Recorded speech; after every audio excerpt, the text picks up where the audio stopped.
What really changes when mobile networks evolve? Is it just faster speeds, or something much bigger happening behind the scenes? The jump from 3G to 5G was not only about loading videos quicker. Each generation was built to fix a specific weakness in the one before it. And once you see that pattern, the way you think about your internet plan will never be the same. The 8-to-1 rule, the marketing lie. When you buy an internet plan, you usually see a big number, 500 megabits per second, 1 gigabit, 2 gigabits. That number is supposed to tell you how fast your internet is. But here's the part, most people are never told clearly. Internet speed is measured in bits. File sizes are measured in bytes. A bit is the smallest piece of digital information. A byte is just 8 bits grouped together. So, when your provider advertises 1 gigabit per second, they mean 1 billion bits per second. But when you download a file, your computer shows its size in bytes. And since 8 bits make 1 byte, the real download speed you experience is about 1/8 of the headline number. So, if I'm paying for a 1 gigabit connection, why doesn't a 1 gigabyte file download in 1 second? Because 1 gigabit and 1 gigabyte are not equal. You have to divide that speed by 8 to understand the real-world result. That's why a 50 gigabyte game takes several minutes, even on a gigabit plan. It's not a lie. It's just two different measuring systems. And this gap between what sounds fast and what feels fast has followed every generation of the internet, the dial-up era. Before mobile generations, before broadband, before Wi-Fi, the internet came through your home telephone line. The same copper wire that carried your voice during a phone call also carried your internet. But those wires were designed for sound, not digital data. So a device called a modem had to convert digital information into audio tones. And that famous screeching sound, that was the sound of your data being sent. Even at its best, this connection could only reach about 56 kilobits per second. And why was it limited to 56,000? Because that phone wire could only handle so much data before the signal became distorted. 56K meant 56 kilobits per second. That was simply the physical limit of what those wires could carry, which meant every online moment required patience. Downloading a single song could take 10 minutes. A movie would take days. And if someone picked up the phone, the internet disconnected instantly. It was slow and fragile, but people still used it. Because even a weak connection was better than none. And that frustration is what pushed networks to evolve. Engineers and companies knew the future couldn't stay this slow. Then came the first real leap forward, broadband. The broadband revolution, DSL versus cable. Broadband was the moment the internet stopped being a session you started and became a utility that was always on. But here's the surprising part. It didn't require new wires. DSL ran through the exact same old phone lines people already had at home. How did DSL make the internet 100 times faster using the exact same old phone wires? It stopped using the wire just for voice.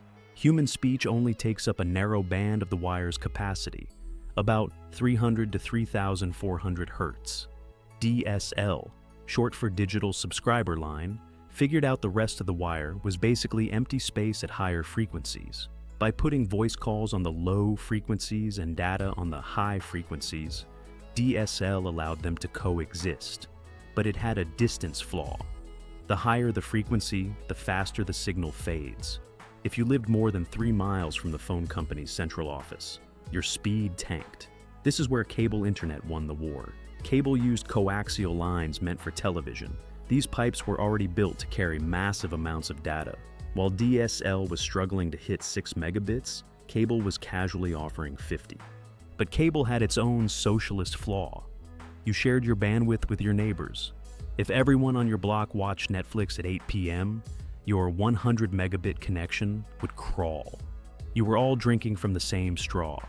Still, for the first time, home internet was fast, stable, and always on. By the early 2000s, the wired world was finally solved. The mobile Gs begin 1G to 3Gs. But phones were a completely different story. While homes were getting faster connections through cables and phone lines, a quieter revolution was happening in the air. So, if the internet at home was already fast, why did it take nearly 20 years for mobile phones to become true internet devices? Because for the first 2 generations, The G stood for voice, not data. 1G was purely analog. It was a radio broadcast of your voice. It was insecure, noisy, and had zero data capability. 2G was the digital dawn. It introduced SMS, but data was a gimmick. GPRS, or edge connections, were so slow, around 100 kilobits per second, that loading a single image felt like watching a painting dry in real time. 3G was the first generation designed with the possibility of the web. It launched in the early 2000s, promising video calls that nobody actually used because the lag was too high. But 3G did something more important. It gave us the first iPhone. 3G was a bridge. It proved that people wanted the internet in their pockets, but the network was buckling under the weight. A single YouTube video could crash a local cell tower's data capacity. We needed a complete redesign. We didn't just need faster speeds. We needed to rebuild mobile networks from the ground up. 4G-LTE, the app economy. That redesign became 4G-LTE. If 3G was the bridge, 4G was the highway. So, why did 4G-LTE feel like a bigger jump than any generation before or after? 4G was built on a new standard called LTE, long-term evolution. It pushed mobile speeds into a completely new range, often 20 to 100 megabits per second. But the real breakthrough wasn't just speed. It was how the network worked. Before 4G, mobile systems were designed like old telephone networks. They relied on circuit switching, holding a dedicated connection open for each call or session. 4G moved everything to packet switching, an all-IP system. Voice, texts, video, apps, it all became data, broken into packets and sent efficiently across the network. That change made the mobile internet feel smooth for the first time. Streaming worked. Apps responded instantly. Services like ride-hailing, social media, and real-time navigation finally made sense on a phone. This is why 4G felt like such a massive leap. It didn't just make the internet faster, it made mobile the primary way people lived online. But 4G had a limit. It used lower frequency airwaves that could travel far and pass through walls, which was great for coverage. But in dense cities, millions of devices were trying to use the same space. Over time, the airwaves became crowded, and 4G started running into a hard ceiling on how much data it could carry. There was only so much data the old frequencies could handle. So, the industry searched for a new solution. The 5G reality, the millimeter wave trap. And that search gave us 5G, the most hyped and most misunderstood generation in history. This brings us to the current era, the most marketed and the most misunderstood generation yet. If 5G is 100 times faster than 4G, why does your phone often feel the same? Because the 5G on your screen is usually just 4G plus. 5G is divided into 3 main layers, and each one behaves very differently. Low band travels the farthest and covers large areas easily, but the speed often feels close to what people were already getting on 4G. Mid-band sits right in the middle, offering a balance of range and performance, which is where most users notice speeds jumping into the 300 to 600 megabits per second range. Then there is high band, also known as millimeter wave, which delivers the extremely fast multi-gigabit speeds shown in advertisements, but only works over very short distances. Now, here is something surprising. Millimeter wave is pathetic at traveling. A sheet of glass, a tree branch, or even your own hand holding the phone can block a high-band 5G signal. To make this work, we can't rely on giant towers miles away. We need small cells, tiny base stations every 500 feet on lampposts and buildings. And that shifts the focus from speed to response time. So, the full flow becomes 5G isn't a coverage upgrade, it's an infrastructure takeover. It's designed for the Internet of Things, a world where millions of devices are always connected and always talking. And when millions of devices are talking at once, response time becomes critical. Latency, the hidden frontier. Speed is the headline, but latency is the story. Why is a 10 milliseconds delay more important than a 1000 megabits per second download? Because speed is how much data you can carry, but latency is how fast that data starts moving. Think of speed like a massive cargo ship. It can carry 1,000,000 tons, but it takes 5 miles to turn around. That's high latency. And think of latency like a motorcycle. It might carry less, but it reacts instantly. 4G latency is about 50 milliseconds. That's fine for a movie, but it's a death sentence for a self-driving car trying to communicate with a traffic light. 5G aims for 1 to 10 milliseconds. This near-instant response is what enables remote surgery, cloud gaming, and industrial automation. But no matter how fast the signal is over the air, it still has to travel across continents. The fiber backbone, the glass earth.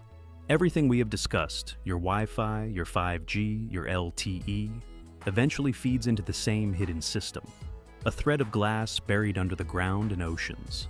How does a single wire carry the data of an entire city without melting? By using the speed of light. Fiber optic cables don't use electricity, they use pulses of light. Inside a fiber line is a core of glass, thinner than a human hair. Because light doesn't experience interference the way electricity does, we can cram different colors, that is wavelengths of light, into the same strand. This is called dense wavelength division multiplexing.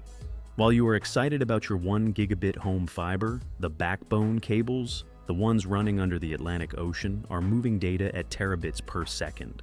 A single hose-size cable carries the phone calls, Netflix streams, and Zoom meetings of 2 continents simultaneously. In 2025, Japanese researchers broke a record: 1.02 petabits per second. That is 1 million gigabits. At that speed, you could download the entire library of every movie ever made in history in about 1 second. The pattern of evolution is clear. Understanding these generations isn't about picking the right phone. It's about realizing how much of our lives now runs on invisible networks, from money to maps to the people we love. These aren't just technologies. They've become the nervous system of modern life. So, let me ask you one thing. If the internet is the air we breathe, shouldn't we know exactly what's in the air? Tell us what surprised you most about the marketing lie or the millimeter wave in the comments. And if you want to see the literal blueprint of how a single bit travels from a server in a mountain to your screen, watch the next video. The 7 layers of the internet explained in 10 minutes. Because in a connected world, understanding isn't paranoia, it's literacy.